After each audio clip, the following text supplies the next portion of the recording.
But then, you see, you do the flip. In giving away the control, you got it. You got the kind of control you wanted. That's to say, where you had a loving relationship to the world, but you didn't have to make up your mind what it should do. You let it decide.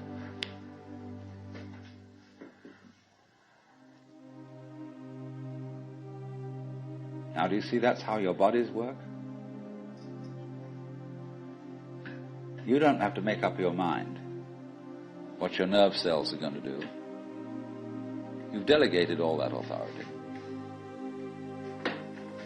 If the President of the United States has to lay awake at nights thinking what every official under his command is going to do, he can't be president.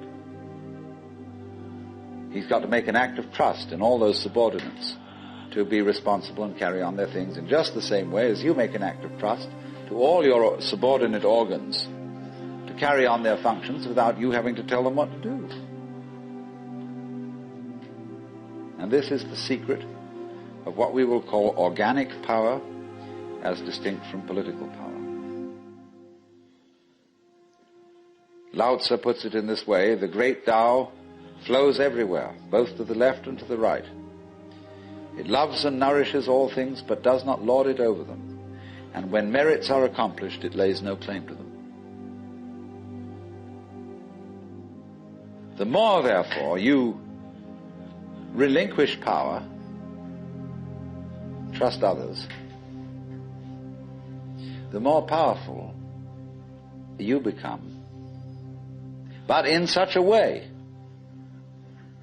that instead of having to lie awake nights controlling everything, you do it beautifully by trusting the job to everyone else.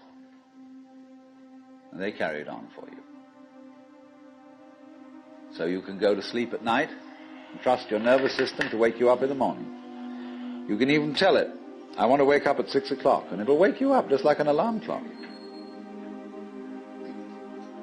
This seems a sort of paradox to say this, but the principle of unity, of coming to a sense of oneness with the whole of the rest of the universe, is not to try to obtain power over the rest of the universe. That will only disturb it and antagonize it and make it seem less one with you than ever. The way to become one with the universe is to trust it as another, as you would another, and say, let's see what you're going to do. But in doing that, you see, in saying that to everything else that you have been taught to think is not you, you are also saying it to yourself.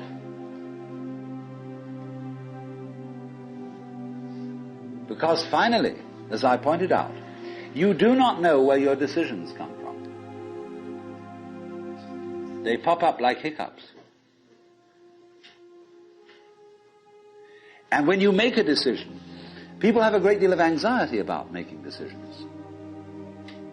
There's this guy farmer, who ordered a help man to come in, and found he was an extraordinarily efficient worker, because the first day he put him on sawing logs. And he sawed more logs than anybody had ever sawed. It was fantastic. But it was all done in one day. So the next day he put him on to mending fences.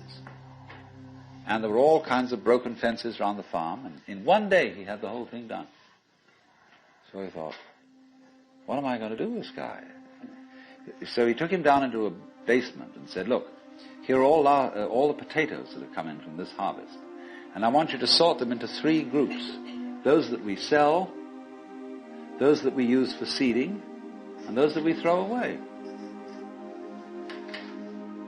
So he left him at that. At the end of the day, the laborer came back and said, well, that's enough, mister. I quit. Oh, he said, you can't quit. I've never had such an excellent worker. I'll raise your salary. I'll do anything to keep you around here. I said, no.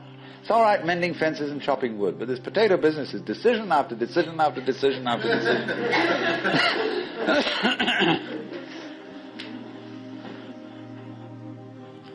So when we decide, we're always worrying, did I think this over long enough? Did I take enough data into consideration? And if you think it through, you find you never could take enough data into consideration. The data for a decision in any given situation is infinite. So what you do is, you go through the motions of thinking out what you will do about this. And then when the time comes to act, you make a snap judgment.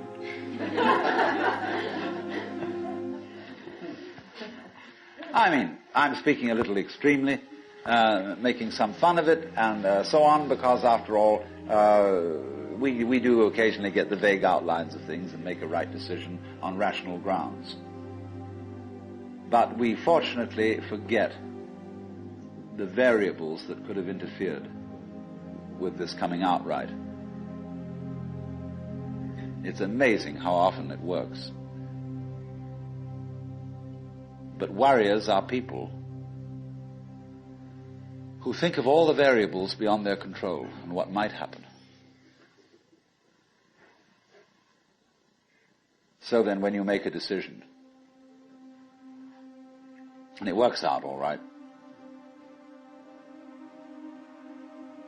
I think very little of it has much to do with your conscious intent and control.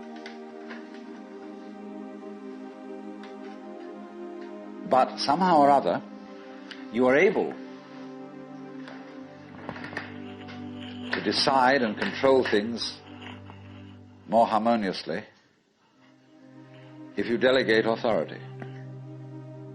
That's why very great businessmen are those who can delegate authority. Trust others to work for them. Because those are people developing businesses on the same basic structure that is fundamental to a living organism. Delegation of authority. It loves and nourishes all things, but does not lord it over them. And you see, then, what is happening is this. The more you let go of it and trust it, as if it were quite other than you,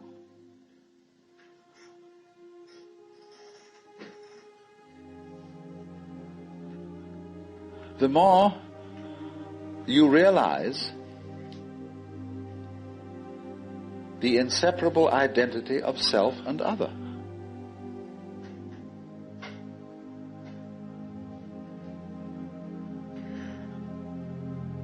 To go back, if you try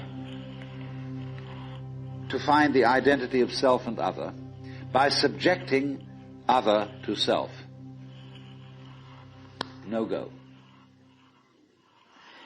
If, on the other hand, you find it through giving self, that is control, over to other, and trusting that, you may make a mistake. You may make a bad gamble. But in the long run, you're acting on a principle which has the backing of evolution.